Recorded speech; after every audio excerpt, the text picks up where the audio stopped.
We are the last of the real men, spent our youth without underarm perfume, never talked about fashion, only things like footer when it was played in boots using a real ball. Or we talked about women and the ways that we felt about them, unrestricted by any guilt of being labelled as sexist. And just look where it's got them, the new men, the weak ones, that carelessly lost all control, brainwashed by lefties and bossed by their womenfolk. They've mislaid half their sperm count and are now in danger of extinction, with no role left available to them unless homosexuality is made compulsory instead of advisory. Why don't they take some advice from us older guys? They must know it makes sense, for we are the last of the real men.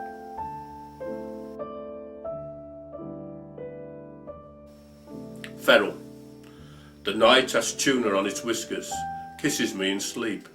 Shoals of it are swimming over me, black widows with crepe fins, and catfish jumping out of goldfish bowls. A nightmare is leaping my heart up cataracts.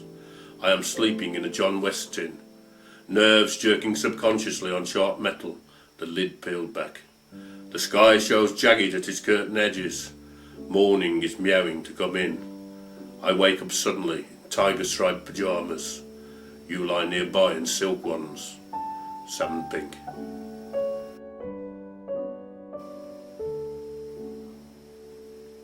The rag trade. Stepping out it would seem, but in reality they are walking backwards from ballroom to bedroom. Star buys these girls that wrap day trade in fashion and unwrap for profit behind the spangled banner of the night.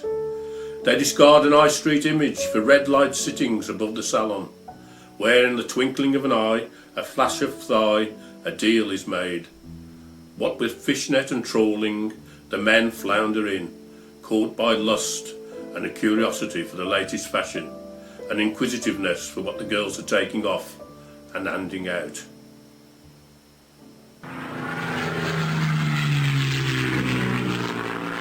Candelabra-like cannon barrels protrude from the darkened earth, night skies and sky flares trace lit by Jackson Pollock, gunfire and rockets, blast from artillery, all against a pitch battle black backcloth, with a maimed limbo and blinded stars, and clouds swollen with brute smoke, gathered around the stranded silhouette cross of an airplane, standing in the sky, its tail on the altar of war, its pilot self-ejecting himself from this dream zone nightmare.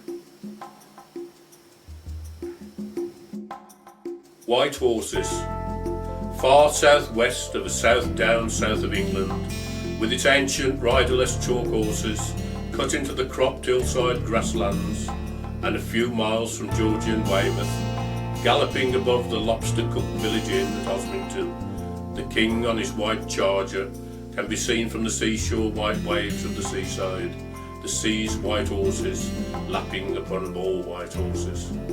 Between this hillside and the mountains, the corn yellow green pasture land with its tree shaded farmhouse fades into moorland, into fertile ash, the view from the garden changing from control to freedom to hard rocks, naked beneath an ocean of sky, titanic iceberg clouds floating there until the sun hits the horizon and goes down. Getting me answer. You know how the council send out leaflets in Hindi, Punjabi, Gujarati, Urdu and English as well? Well, last week at the library they had a leaflet that they have English in at all. Well, I'm a bit knocked anyway that they never use Black Country or even Brummie. And so when they don't even use English, just Asian languages, I wrote and asked what they was hiding and why it war in Black Country. And they writ back and said it don't concern English folk. And so I writ again and demanded they told me what it said. And it come back with a translation which said, due to the incidence of foot and mouth disease, don't leave your shoes on the temple steps. Supreme Unction. I had forgotten that your eyes were the colour of Vaseline, their pale smear of misty iris, lubricating the initiation of relationships. The rub is that, although I know that once this faculty was only seriously applied to me, it is soothingly seductive to all men. Cracking petroleum is one thing, but I say every man to his own ointment. and I was still smart from the pressure of mass advertising.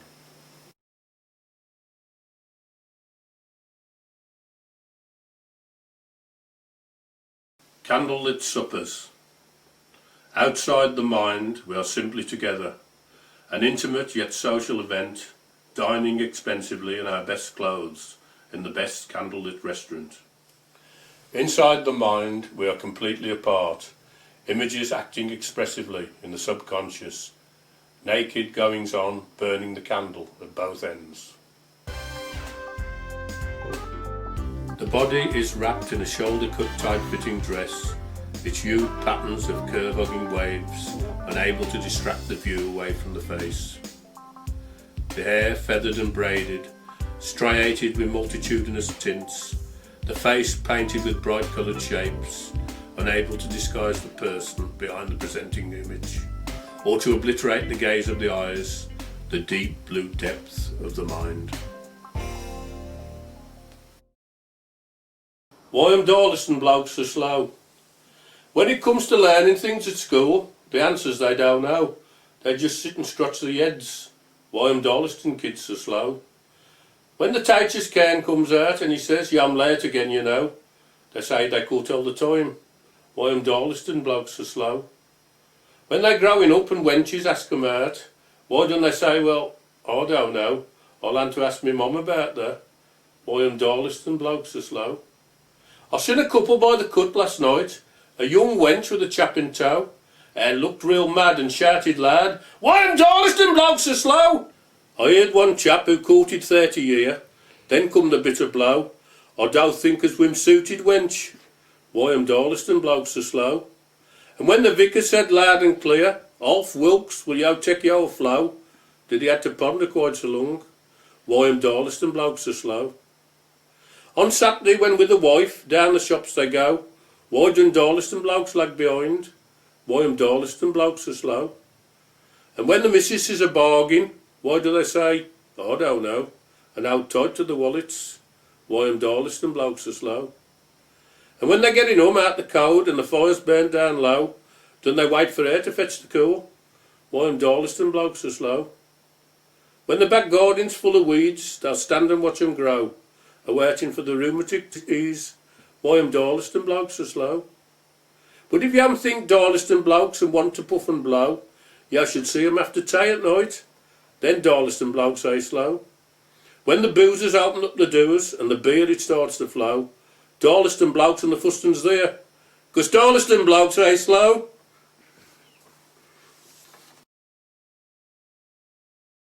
The way I spake. Him up there's took all my family, the council's took me a new road's wiped out my dreams, and I'm sure there's was to come, but I still got the way I spake. The missus took all my money, and my best mates took her with him, but somehow I'm still happy. You must think I'm a bit dim, but I still got the way I spake. The government's took me land, the gaffer's done me job, the only thing they've left me shows up when I open up me gob, 'cause I still got the way I spake. Then built on the fields I played on, filled the old moor pool in, there's only one thing left the same, and that's how it all has been. I still got the way I spake. It ain't much that you got left, is what you might have to say, but I'd answer that you'd be surprised, 'cause there's others spaking this way. I still got the way I spake. Now when I goes down the boozer, it's called the Old Pear Tree Inn, I don't sit there tongue-tied. Any talking, I just join in. That's 'cause I still got the way I spake. Like 'em all round here.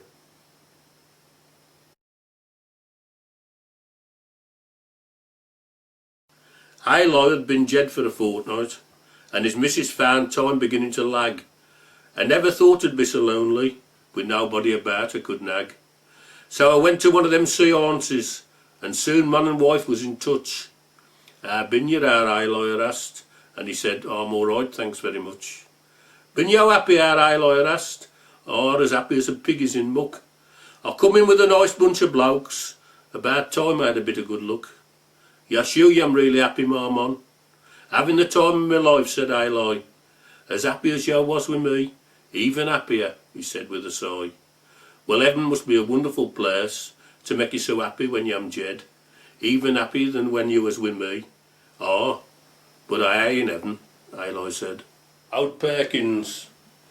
At the Queen's Head, they'd had enough of old Perkins, a-telling the tale every night, a fight in the war single-handed, with Monty there on his right. Though he said he were there at the front, making the jerrys run hell for leather, he'd spent the war in an office, helping them forecast the weather. Joby Turner had had enough, he could stand his bragging no more. I was a POW and met Rommel, he said, and then he made for the doer. Just a minute, said Perkins.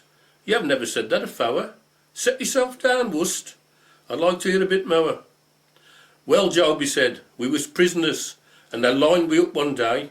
A cloud of dust hung over the desert, and a Volkswagen car come our way.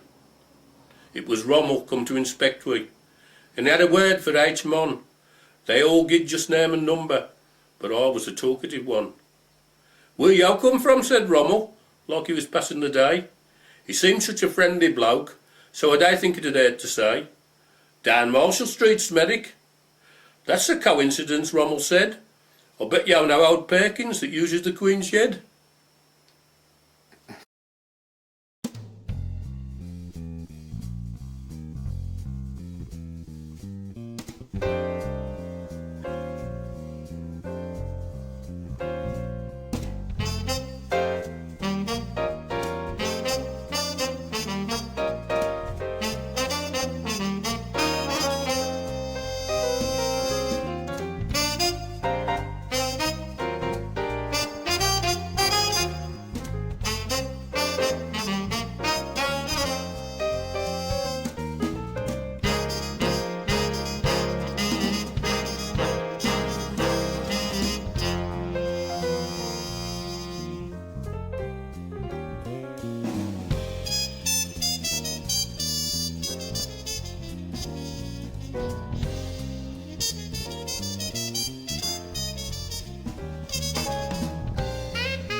Daytime when he puts his clothes on.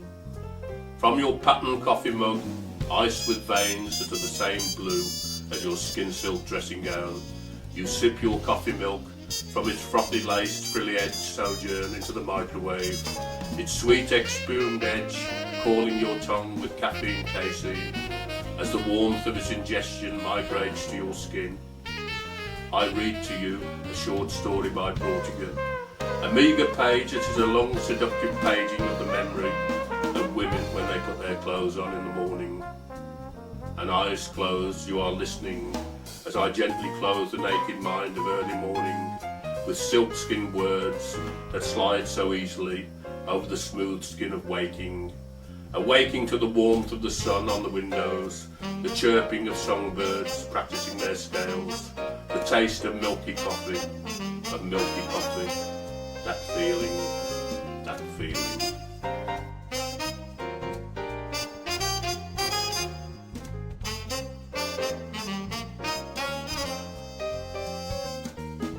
Mark chapter 1. A message from the lads of Graffitiism, posted in public with enthusiasm.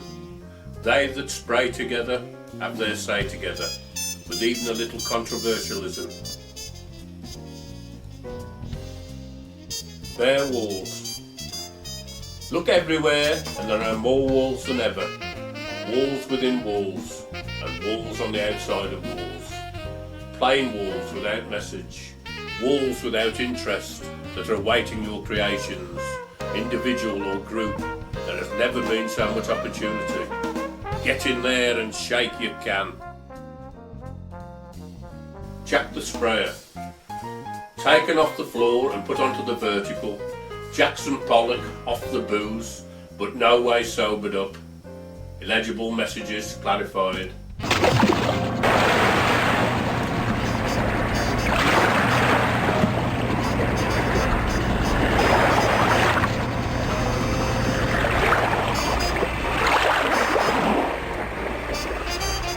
Pizza advice. If you're into Italian food, then you're bound to like graffiti. It's nourishing for the mind and not at all too meaty. Unlike alphabetic spaghetti, arranged in words and phrases, graffiti makes use of the bricks and the mortar to display its many pages. So if you want to have your say, and with words you are a master, just take a can and if you can, spray it in the pasta piazza.